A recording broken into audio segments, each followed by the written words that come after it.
বাংলা ইন্ডাস্ট্রিতে যে সমস্ত অভিনেতারা তাদের প্রাপ্য সম্মানটুকু পাননি, অভিনেতা দেবাশিস গাঙ্গুলি তাদের অন্যতম। এক দশকেরও বেশি সময় ধরে অসংখ্য বাংলা ছবি এবং ধারাবাহিকে কাজ করে গেছেন তিনি। তার একটু অন্যরকম চেহারা দর্শকের কাছে খুব পছন্দের করে তুলেছিল তাকে। তার মজার কৌতুকে হাসেনি এমন বাঙালি কমই আছে। হতে পারতেন কাঞ্চন মল্লিক, খরাজ মুখার্জি বা শুভাশিস মুখার্জির মতো কৌতুক তারকা, কিন্তু বাস্তবে এমনটা হয়নি। ভাগ্যের কাছে বারবার পরাস্ত হয়েছে তার প্রতিভা। নিজের দীর্ঘ অ্যাক্টিং কেরিয়ারে অসংখ্য জনপ্রিয় ছবি যেমন সাথীহারা, প্রেমের কাহিনী, ওয়ান্টেড, কে তুমি নন্দিনী, 100% লাভ প্রভৃতি ছবিতে কাজ করেছেন তিনি।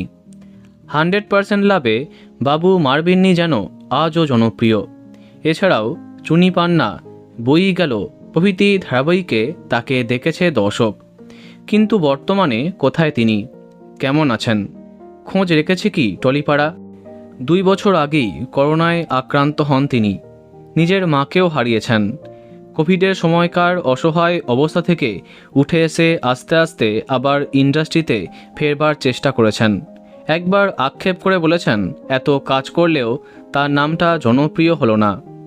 বর্তমানে কিছু অল্প বাজেটের সিনেমাতে কাজ করেন দেবাশিস গাঙ্গুলি।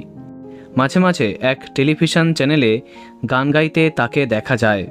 এছাড়া একটি অ্যাক্টিং স্কুলে ওয়ার্কশপ করেন তিনি। প্রকৃত অর্থেই তিনি একজন খাঁটি অভিনেতা, যিনি বাইরের চাকচিক্য থেকে আসল অভিনয় সত্তাটাকেই মূল্য দিয়েছেন। আর তাই হয়তো আজ হারিয়ে গেলেন অভিনেতা দেবাশিস গাঙ্গুলি। ভুলে গেল টলিপাড়া, কোথায় কেমন আছেন কেউ জানতে চায় না। বন্ধুরা, ভিডিওটি এইটুকুই।